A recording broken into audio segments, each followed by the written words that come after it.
নমস্কার, আমি আবার ভিডিও নিয়ে আপনাদের কাছে ফিরে এসেছি এবং সকলেই আশা করি ভালো আছেন। আর এই ভিডিওটা খুবই গুরুত্বপূর্ণ, পারলে একটু শেয়ার করে দেবেন প্রত্যেক মা বোনেদের কাছে যেন এটা পৌঁছে যায়।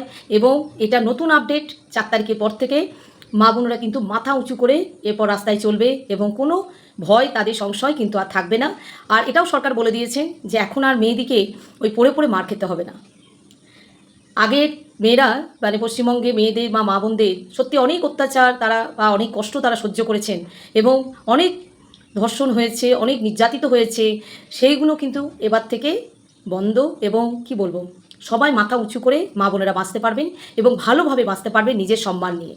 যেটা বাসে ঘাটে রাস্তাঘাটে বলুন বা ট্রেন বাস সব জায়গাতে মেয়েদের একটা শ্লীলতাহানি বলুন বা সবসময় মেয়েদিকে নিয়ে একটা মানে এই পুরুষ সমাজে তাদের বেঁচে থাকাটাই দায় হয়ে গেছে এবং সেইটাই সরকার বলে দিয়েছেন। তারা মা বোনেরা এবার থেকে মাথা উঁচু করে বাঁচতে পারবে এবং হাঁটতে পারবে রাস্তায়, রাত 8টার পরও কিন্তু তারা বেরোতে পারবে। এটাও তো হওয়া উচিত ছিল, কারণ অনেক মেয়েই অনেক মেয়েই নির্যাতিত বলুন, অত্যাচারিত এবং এই পিশাচ পুরুষ সমাজে তাদের কি বলবো শ্লীলতাহানি বলুন, যাই বলুন না কেন, তারা কিন্তু অনেক সহ্য করছে এত দিন ধরে, এত বছর ধরে। সেইটা কিন্তু এবার থেকে বন্ধ। তাই নতুন আপডেট এসছে, মেয়েরা কিন্তু মাথা উঁচু করে বাঁচবে। মা বোন সকলের জন্য এটা বিশাল সুখবর এবং নতুন আপডেট বলতে পারেন 4 তারিখের পর থেকে। এবং এটা দরকার ছিল বলতে পারেন, যে প্রত্যেক মা বোনেদের জন্য খুবই প্রয়োজন ছিল যে তাদের সম্মানটা, যারা রাস্তাঘাটে চলতে গেলে এক পা চিন্তা করে যে আমরা এত রাতে বেরোবো কি না বা আমাদের কী হবে, মা বাবাদের চিন্তা থাকে মেয়েরা কলেজে গেছে, টিউশন গেছে, তারা ফিরতে পারবে কি না। তো সত্যি এটা খুব প্রয়োজন ছিল, কারণ মেয়েরা বড় পরাধীন হয়ে যাচ্ছিল এবং কি বলবো অনেক কিছু তাদের মুখ বুজে সহ্য করতে হচ্ছিল।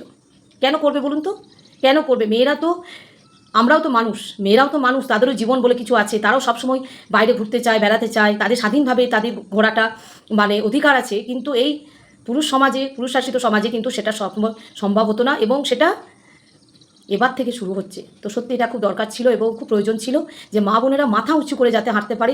এবং অ্যালার্ট করা হয়েছে যারা এবার থেকে মেয়েদিকে টোন কাটা বলুন বা আজে বাজে কথা বলুন, রাস্তাঘাটে গেলে দেখবেন মেয়েদিকে নিয়ে অনেক রকম হাসাহাসি কথাবার্তা বলা হয়, সেগুলো কিন্তু বন্ধ হয়ে যাবে। কারণ মেয়েদেরও হাঁটার অধিকার আছে, রাস্তাতে চলার অধিকার আছে। এটা হয়তো প্রয়োজন ছিল, এটা দরকার ছিল।